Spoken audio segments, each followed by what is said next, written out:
Pemirsa, untuk mengetahui prospek komoditas pada pekan ini,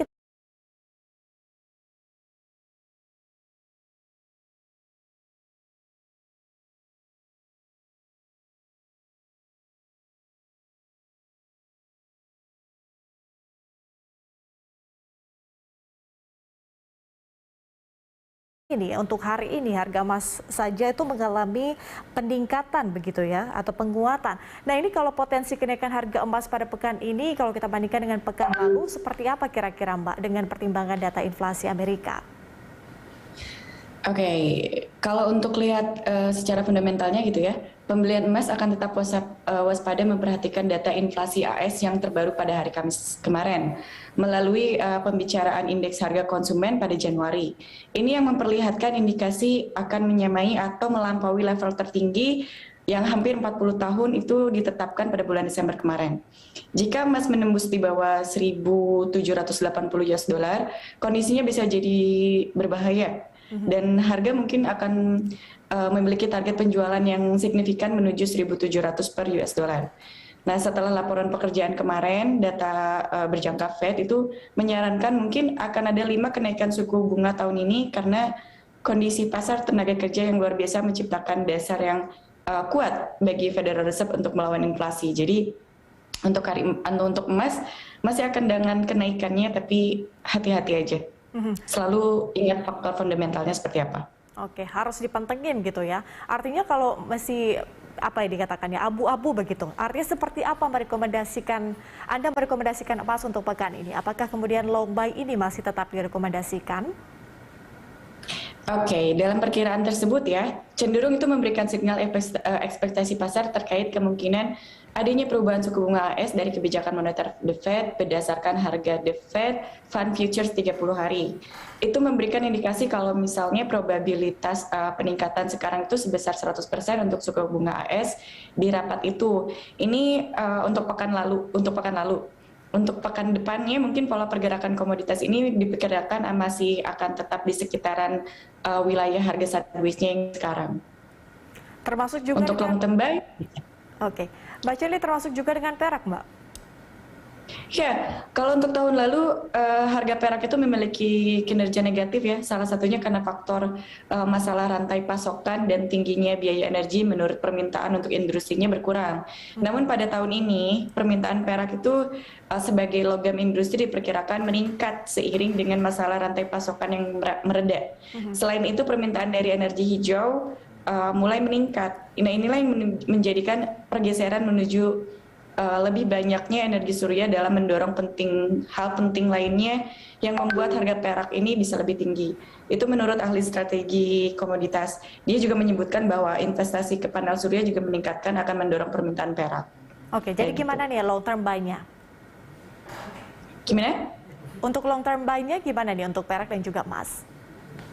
Oke, untuk long term buy-nya tetap gunakan analisa teknikal sesuai dengan di mana batasan support sama resistennya aja. Jangan sampai kita long term buy tapi data fundamentalnya tidak menyesuaikan dengan teknikal. Seperti itu. Oke, itu untuk emas dan juga perak. Nah, bagaimana kemudian Anda melihat komoditas lainnya seperti CPO ya, dengan tren harga CPO ke depan, kemudian juga pengaruh keterbatasan supply. Ini bagaimana kira-kira proyeksinya ke depan, Pak? Oke, untuk pekan ini menjelaskan kalau harga CPO itu berpotensi menemui level resistennya di sekitar 5.550 sampai 5.575 ringgit Malaysia per ton. Namun kalau misalnya menemui katalis negatif, harga berpotensi turun ke level support di sekitaran 5.225 sampai 5.200 ringgit Malaysia per ton. Ini sentimen yang wajib dipantau sekali karena laporan ekspor kelapa sawit Malaysia itu bulan Januari serta bulan Februari itu harus memang dipantau baik-baik. Artinya bagaimana dengan perkembangan stoknya nih Mbak soal CPO? Kalau untuk stok CPO itu terbesar pertama dunia juga melakukan pembatasan ekspor ya, terus mengalihkan untuk memenuhi lonjakan permintaan domestik baik dalam bentuk minyak gorengnya ataupun biodieselnya. Sedangkan kalau Malaysia sendiri itu memiliki problema akan kondisi ketatnya pasokan teratasi. Jadi mungkin masih akan bertahan hingga kuartal pertama 2022. Oke, berarti masih harus lihat juga sejumlah sentimen yang mempengaruhi pergerakan CPO. Kemudian untuk komoditas kopi dan kakao misalnya, dengan perkembangan Omikron global, bagaimana kemudian Anda memproyeksikan dan juga merekomendasikan untuk beli kopi dan juga kakao? Oke, kegiatan panen dan produksi komoditas itu sekarang itu terganggu ya menyusutnya stok. Dan saat ini kasus COVID-19 itu melandai disertai percepatan perluasan vaksinasi. Kegiatan ekonomi kembali menggeliat, udah pasti. Mendorong kembali lagi naiknya permintaan global. Nah ini permintaan kopi dunia itu berangsur naik setelah hampir 2 tahun menurun akibat dampak dari pandemi global. Rantai pasok dari logistik juga menjadi terganggu akibat kebijakan sejumlah negara yang membatasi transportasi dan arus keluar masuknya barang antar negara. Untuk komoditas kopi dari awal Januari hingga saat ini Arabica naik 6% karena produksi yang diperpanjang dan masalah logistik ya.